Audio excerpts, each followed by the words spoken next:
안녕하십니까. 제가 오늘 기재부에 있는 사람이 왜 금융위에 와서 브리핑을 하느냐 하면, 제가 가계부채 관리 협의체라고 있었는데 거기 반장으로 있어서 그렇습니다. 그래서 제가 저희 관계부처 간에 그동안의 지혜를 모아서 현장에 있는 목소리를 담아서 만든 가계부채 종합관리 방안에 대해서 주요 내용에 대해서 말씀드리도록 하겠습니다. 그동안의 가계부채 관리 협의체는 기재부 그리고 금융위 국토부 통계청 한국은행 금감원 등 관련 기관을 중심으로 해서 지난 3월에 출범을 했습니다. 지금까지 13차례의 회의를 거쳐서 그동안 가계부채 종합 관리 방안을 마련을 했습니다. 그뿐만 아니라 안심 전환대출 추가 공급 문제라든지 LTV DTI 규제 합리화 연장 조치라든지 또 수익공유형 모기지 시범사업 잠정 연기 문제 그리고 서민 금융지원 방안 등 가계부채와 관련해서 현안에 대해서는 폭넓게 논의했고 나름대로 결론을 만들어 왔었습니다. 가계부채는 작년 하반기 이후에 주택시장 정상화라든지 또는 4차례 금리 인하에 따른 대출 수요 확대 등으로 증가세가 확대되었습니다만 은행의 주택담보대출 위주로 증가하고 안심전환대출로 구조가 크게 개선되는 등 시스템 리스크 확산 가능성은 매우 제한적이라고 생각을 합니다. 또한 실수요 중심의 주택시장 정상화 등으로 해서 서민경제 회복에 상당히 기여한 것으로도 저희는 판단을 하고 있습니다. 앞으로 가계부채가 우리 경제에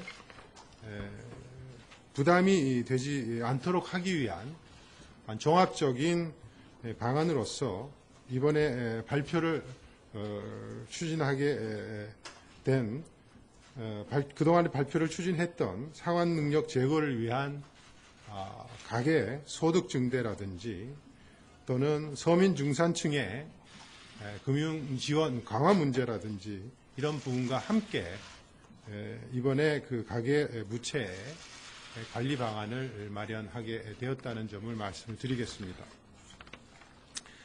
이번 방안은 가계부채의 사전 위험 관리와 시스템 구축에 중점을 두었습니다. 특히 가계부채 구조를 튼튼히 해 나간다는 원칙 하에서 분할 상환 등 구조 개선과 관행의 정착 그리고 선진형의 상환 능력 심사 체계 구축 등을 중점 추진하도록 할 예정입니다. 첫째로 대출 구조를 처음부터 나누어 갚아나가는 방식으로 개선을 해서 빚을 늘리는 구조에서 빚을 갚아나가는 구조로 전환하겠습니다. 그리고 두 번째로 금융기관 스스로 상환능력 심사를 선진국형으로 개선을 해서 처음부터 갚을 수 있을 만큼 대출이 취급되도록 유도를 하겠습니다. 그리고 세 번째로 상대적으로 규제가 느슨한 상호금융 등 제2금융권의 비주택 대출이 과도하게 증가하지 않도록 관리를 강화하겠습니다. 그리고 네 번째로는 금융회사, 주택금융공사, 가계의 부채 대응력을 확대하고 관계기관 합동 가계부채 모니터링을 대폭적으로 강화하고자 하는 내용을 담고 있습니다. 이 중에서 가계부채 상시 점검반의 가동이라든지 구조 개선 목표를 강화하는 문제, 상호금융권 관리 강화 등 금년 중에 추진이 가능한 대책에 대해서는 최대한 신속하게 추진해 나가도록 하겠습니다. 보다 자세한 내용은 금융정책국장이 설명드리도록 하겠습니다. 감사합니다.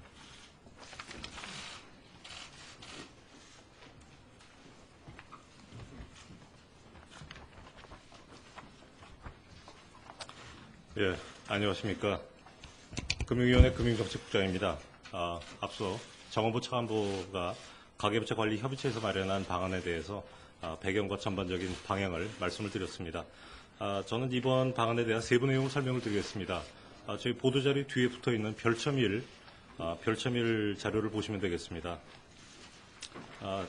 내용이 좀 상당히 됩니다만 좀 복잡하기 때문에 제가 시간이 좀 걸리더라도 상세히 설명을 드리도록 하겠습니다. 1페이지입니다. 가계부채 현황부터 설명을 드리겠습니다. 가계부채는 2015년 3월 말 현재 1,099조 원으로 과거 9%대에서 6%대로 증가 속도가 안정화되고 있었지만 최근 들어 증가세가 크게 확대가 되고 있습니다. 특히 작년 하반기 이후 은행권 주택담보대출을 중심으로 증가폭이 늘어나고 있고 이런 추세가 지속될 가능성이 있습니다. 주담대 증가세는 실수요자 자금 이용 제약 완화 등에 따른 주택시장 정상화, 금리 인하에 따른 대출 수요 확대 등 복합적 요인에 기인하는 것으로 보입니다. 그렇지만 가계부채 구조는 은행권 중심으로 고정금리 및 분할 상환 비중이 확대가 되면서 개선이 되고 있습니다. 특히 금년 초 32조 원 규모 안심전환대출 공급으로 금년 상반기 중에 2016년 말 기준 고정금리 분할 상환 정책 목표인 30%를 조기에 달성할 것으로 보입니다. 이 페이지 가계부채 증가에 대한 평가를 말씀드리겠습니다. 우선 요약하여 말씀드리자면 전반적인 가계부채 건전성과 최근의 증가세를 분석을 한 결과 가계부채 문제가 시스템 리스크로 확산될 가능성은 제한적이라고 보고 있습니다.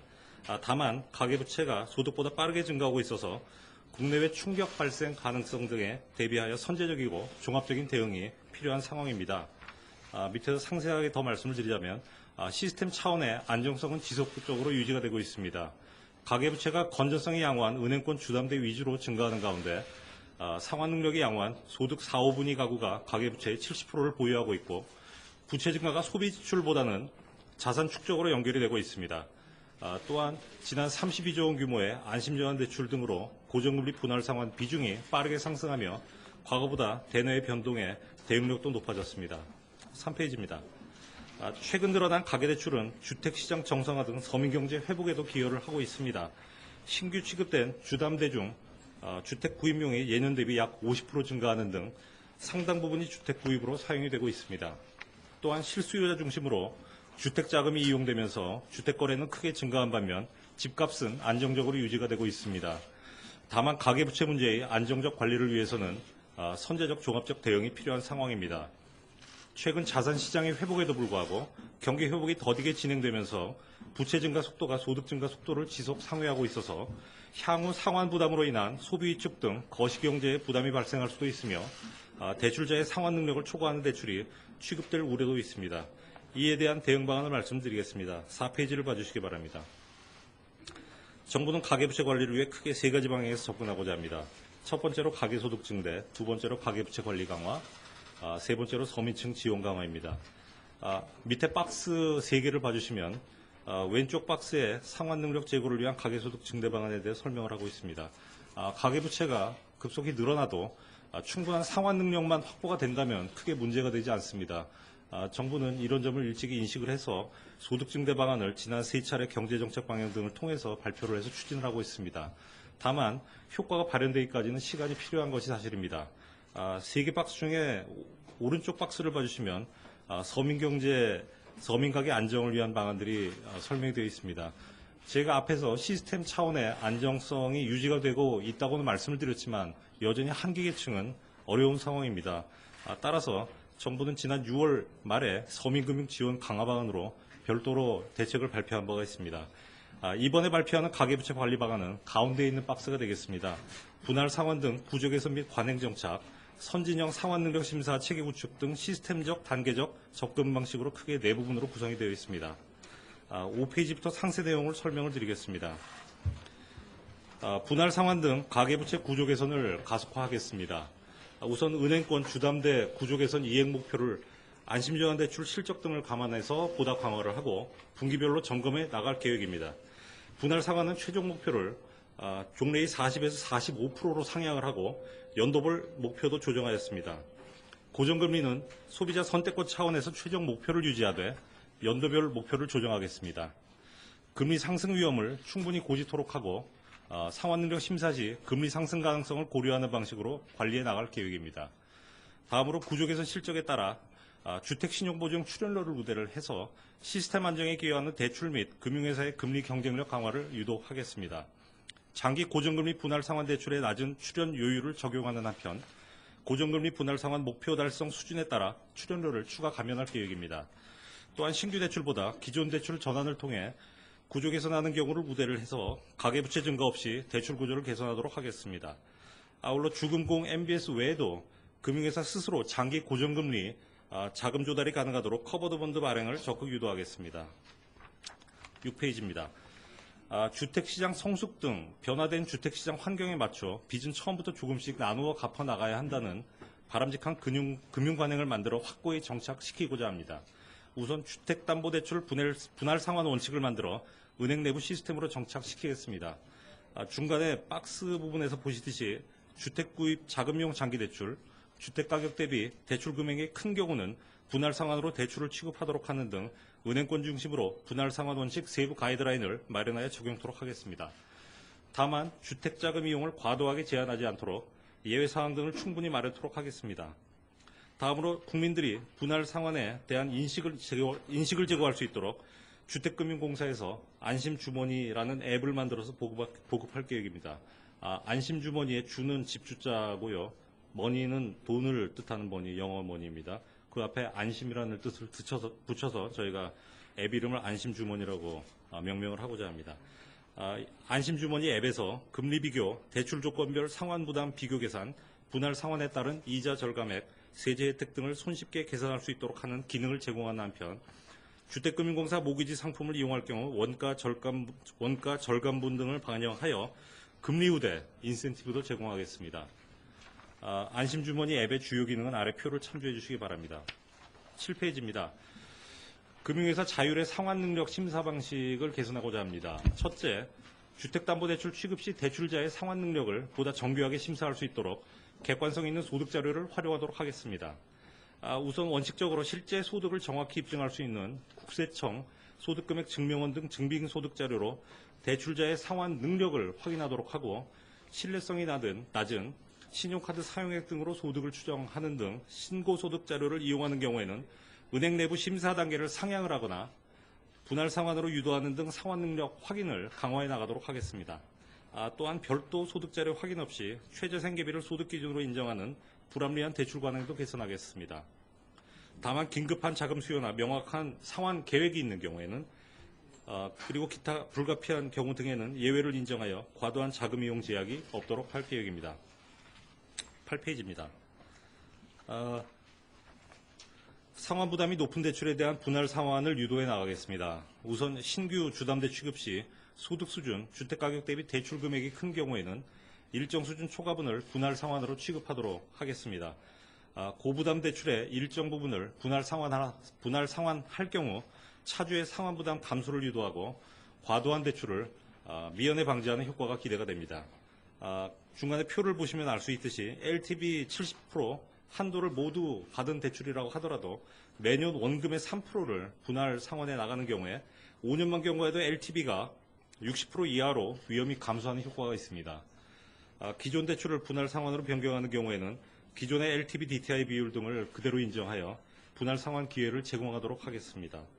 이 경우 최초 대출 시점보다 주택가격이 하락했거나 소득이 감소한 대출자도 일시에 목돈을 상환할 필요 없이 장기 분할 상환 대출로 전환하는 것이 가능해집니다. 세 번째 방안으로서 선진국과 같이 변동금리 주담대의 경우 잠재적 금리 상승에 따른 예상 상환 부담 증가까지 고려하여 대출 가능 규모를 산정하겠습니다. 우선 해당 변동금리 주담대 취급 시점 실제 금리에 일정 수준의 스트레스 레이트를 가산하여 이자율을 상승할 경우에 상환부담 증가분을 추정을 하고 이를 감안해서 대출 한도를 별도로 계산하도록 하겠습니다. 변동금리 대출의 금리 인상이 아닌 점은 유의해 주시기 바랍니다. 9페이지입니다. 은행은 스트레스 레이트 가세에 따른 차주의 상환부담이 일정 한도를 초과하지 않도록 대출을 관리하게 될 것입니다. 예를 들어 영국의 경우 금리 3%포인트 상승 시에 차주 상환 능력이 있는지 테스트를 권고를 하고 있고, 국내에서는 SC은행도 변동금리부 대출에 대해 2%포인트를 가산하여 연소득 대비 원리금 상환액 비율이 80%를 넘지 않도록 관리하고 있습니다. 이를 통해 금융권 및 대출자의 고정금리 취급 요인을 제고하고, 특히 금리 상승 시 상환 부담이 증가한다는 것을 대출자가 인식하는 데 기여할 것입니다. 네 번째 방안은 총체적 상환 부담을 고려하는 시스템을 구축하겠다는 내용입니다. 가운데 표를 봐주시기 바랍니다. 현재는 상환 능력 심사 지표에 주담대 외 기타 부채의 경우에는 이자 상환액만 고려를 하고 있습니다. 앞으로 기타 부채 원금 상환액을 포함한 기타 부채 원리금 상환액을 고려해서 상환 부담을 심사하도록 하겠습니다. 이를 위해서는 모든 대출의 상환 구조, 금리 조건 정보 등의 집중이 필요하지만 현재는 업권별 기타 부채의 대출 잔액만 은행연합회에 집중이 되고 있습니다. 따라서 총체적 상환 능력 심사는 단계적으로 실행해 나가고자 합니다. 우선 내년부터 업권별 대출별 평균적인 만기 금리 수준을 이용하여 기타 부채의 원리금 상환 부담을 추정하여 론 리뷰 등 대출 사후 관리에 활용하도록 하겠습니다. 그래서 내년 하반기부터는 모든 대출에 대해 실제 상환 구조, 금리 정보가 집중되는 시스템을 구축하여 대출 심사에 단계적으로 활용하도록 하겠습니다. 앞서 네 가지 저희가 상환 능력 심사 방식의 과제로서는 앞에 네 가지를 설명을 했습니다만, 모두 은행권 중심의 TF에서 세부 가이드라인을 마련하고 준비기간 등을 거쳐서 내년부터 자율 시행하도록 하겠습니다. 10페이지입니다. 상호금융권 등 제2금융권 관리 강화입니다. 주택담보대출 관리 강화에 따라 상대적으로 규제가 느슨한 제2금융권 비주택 대출이 과도하게 증가하지 않도록 관리하겠습니다. 첫 번째로 상호금융권 부동산 담보대출 관리를 강화하겠습니다. 부동산 담보대출 취급 시 담보평가의 객관성 및 적정성을 제고할 수 있도록 대출과 감정평가 업무 담당자를 서로 분리하고 외부평가법인의 담보평가 감정 의뢰 시 무작위로 법인을 선정하도록 하는 등 담보평가 방식을 개선하겠습니다. 또한 토지, 상가, 담보대출에 대한 담보인정 한도 기준도 강화해 나가겠습니다. 토지, 상가 담보대출의 담보인정 한도를 지역별 담보종류별 평균 경매낙찰률을 기반으로 설정을 하되 기존에 인정하던 각종 가산제도를 합리적으로 정비하겠습니다. 보다 자세한 내용은 아래 표를 참조하시기 바랍니다. 11페이지입니다. 인센티브 부여 등을 통해 상호금융권 주담대 분할 상환을 적극 유도하겠습니다. 주택담보대출 중 분할 상환 대출에 대해 한시적으로 충당금 적립률 감면을 추진하고 채무상환 지원을 위해 기존 대출을 분할 상환으로 전환 시 LTV 규제에 대한 예외를 허용하는 기존 제도를 상호금융권에 맞게 보완해 나가겠습니다. 둘째, 상호금융권의 과도한 수신 증가 억제를 위해 예탁금 비과세 혜택의 단계적 축소를 차질 없이 추진해 나가겠습니다. 셋째, 제2금융권 신용대출에 대한 관리를 강화하겠습니다. 최근 다소 빠르게 증가하고 있는 제2금융권 신용대출에 대해 주요 금융사를 중심으로 모니터링을 강화하는 한편 신용평가 시스템 고도화 선진화를 차질 없이 추진하여 제2금융권의 신용대출 심사 능력을 제고하고 적정대출을 유도하겠습니다. 12페이지 박스에서는 상호금융권 가계대출 동향을 정리했습니다. 참고하시기 바랍니다. 13페이지입니다. 다음은 금융기관 주택금융공사 가계의 대응력을 제고하고 가계부채에 대한 모니터링을 강화하겠습니다. 첫 번째는 은행권 자본 적립 강화입니다. 국제적으로 도입 중인 자본 건전성 규제 도입 시 가계부채 요소를 반영하여 추가 자본을 적립하도록 하겠습니다. 국내 대형은행 자본부과 대상을 선정하고 경기대응 완충 자본을 부과할 경우에 가계대출 취급이 과다한 은행의 경우에는 더 많은 자본을 쌓도록 하여 금융 시스템에 대한 대응력을 강화하겠습니다. 두 번째는 주택금융공사 역량 강화 및 MBS 시장 활성화입니다. 한국주택금융공사법 개정을 통해 주금공의 수권자본금 한도를 2조 원에서 5조 원으로 확대 추진하고 지속적인 추가 출자를 통해 자본 건전성을 보강하도록 하겠습니다. 그리고 주택금융공사 MBS를 은행이 한국은행으로부터 대출을 받을 때 담보로 활용할 수 있도록 하여 주택금융공사 MBS의 대내외적 신인도를 제고하겠습니다. 아울러 주택도시기금, 연기금 등 공적기금의 적극적인 MBS 시장 조성 역할을 유도하는 한편 투자자 다변화 등을 위해 해외 MBS 발행도 추진하겠습니다. 세 번째는 유한 책임대출 시범 도입입니다. 국토교통부의 주택도시기금, 유한 책임대출 요건 구체화 등을 통해 시범사업을 저소득층, 소형주택 위주로 연내 우선 시행할 예정입니다. 네 번째는 가계부채 상시 모니터링 강화입니다. 정부 금융회사, 연구소, 신용정보사 등 관계기관이 참여하는 가계부채 상시 점검반 구성 및 운영을 통해서 금융회사별 대출 동향, 차주별 대출 동향 등에 대한 모니터링을 강화해 나가겠습니다. 아울러 금감원과 하는 간 공조를 통해 가계부채 스트레스 테스트를 대폭 강화해 나가겠습니다. 마지막으로 금융회사 미시 데이터를 금융감독원에 집중하여 가계부채 모니터링에 활용하도록 하겠습니다. 자세한 미시정보 집중 내역은 아래에 있는 표를 참조해 주시기 바랍니다. 15페이지 추진계획입니다. 이번 가계부채 종합관리 방안은 시스템적 단계적 접근 방식인 만큼 추진 가능한 대책부터 순차적으로 시행해 나가겠습니다. 우선 금년 중에는 가계부채 상시 점검반 운영, 스트레스 테스트 강화 등을 즉시 추진하여 가계부채 모니터링을 대폭 강화하겠습니다. 또한 주담대 구조개선 목표 강화는 행정지도 등을 통해 8월 중 시행하는 한편 상호금융권 부동산 담보대출 관리 강화 방안은 각 업권 준비기간 등을 감안하여 금년 9월 중에 추진하겠습니다. 그리고 아까 말씀드린 안심주머니 앱은 10월 달에, 그리고 주택도시기금 유한책임 주담대 상품은 연내 출시하겠습니다. 금융회사 구조개선 유도를 위한 주신보 출연료 개편은 하반기 중 시행규칙을 개정하고 내년 초부터 시행하겠습니다.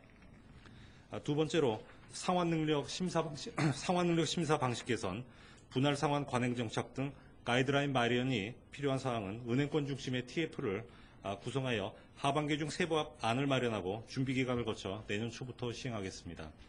세 번째로 대출자의 대출 정보를 집중하여 여신 심사에 활용하는 방안은 시스템 구축 등을 거쳐 2016년 하반기부터 시행하는 것을 목표로 추진하겠습니다.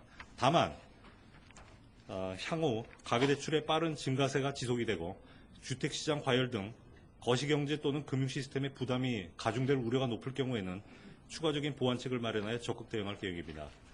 16페이지는 추진과제별 일정 및 소관기관을 정리하였습니다.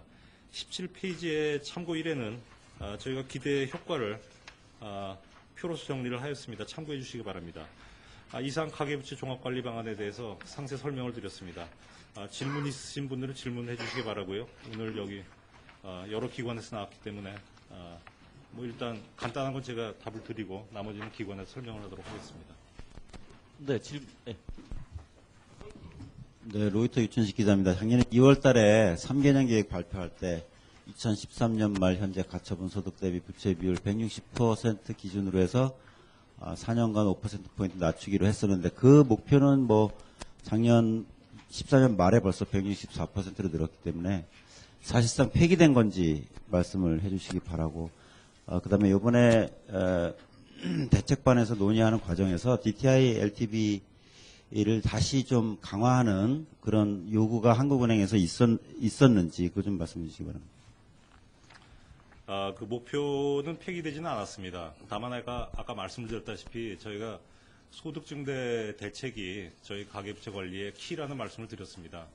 부채가 늘어나더라도 그에 상응해서 상환 능력이 늘어나면 큰 문제는 아니기 때문에, 그래서 여러 가지 저희가 방향을 발표해서 추진을 하고 있습니다만은 그 효과가 발현되기까지는 시간이 좀 필요한 것이 사실입니다. 그래서 저희가 목표대로 지금 타임 스케줄을 못 맞추고 있는 측면은 있겠습니다만은 폐기된 것은 아니라는 점을 말씀을 드리고, 그리고 DTI LTV 관련돼서는 뭐 여러 가지 다양한 논의가 있었습니다. 저희가 가계부채 관리 협의체에서 논의된 뭐 상세 내용에 대해서 여기서 뭐 말씀드리는 건 적절치 않은 것으로 생각이 돼서 뭐 발언에 대답에 대신하고자 합니다.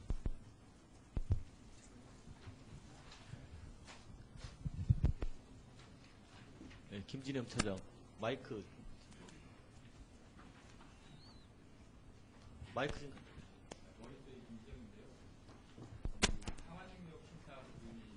상황능력 심사 부분이 많이 들어가 있는데, 일단 그 DTI 숫자는 건드리지 않았지만 실질적으로 이렇게 되면 DTI를 강화하는 효과가 분명히 발생을 할 텐데요.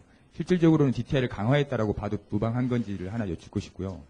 그리고 그 은행 중심으로 은행권 자율적으로 해서 분할 상환 원칙을 세워나가겠다고 한 부분이 있잖아요.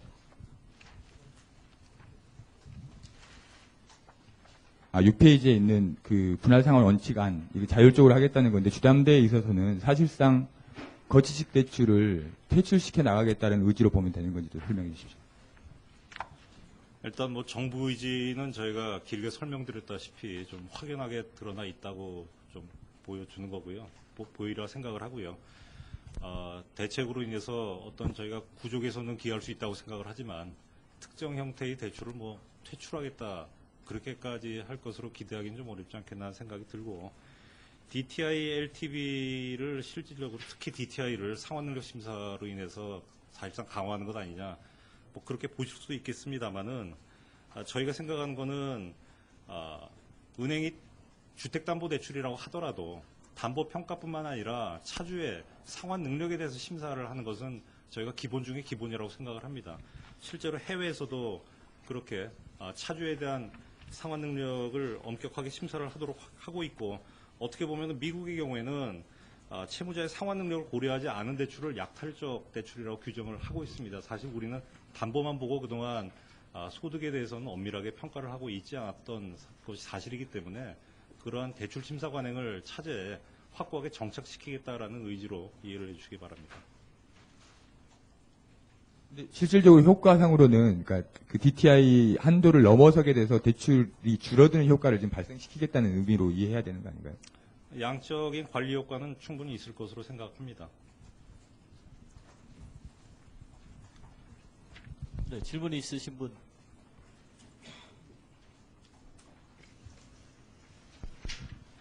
한 가지 추가 질문인데, 비소구 대출에 대해서 지금 시범 실시하겠다고 했는데, 그래서 일반 은행으로 확산시키기 위해서 어떤 장기적인 목표라든지 법 개정이라든지 이런 것을 추진할 계획이 있으신지.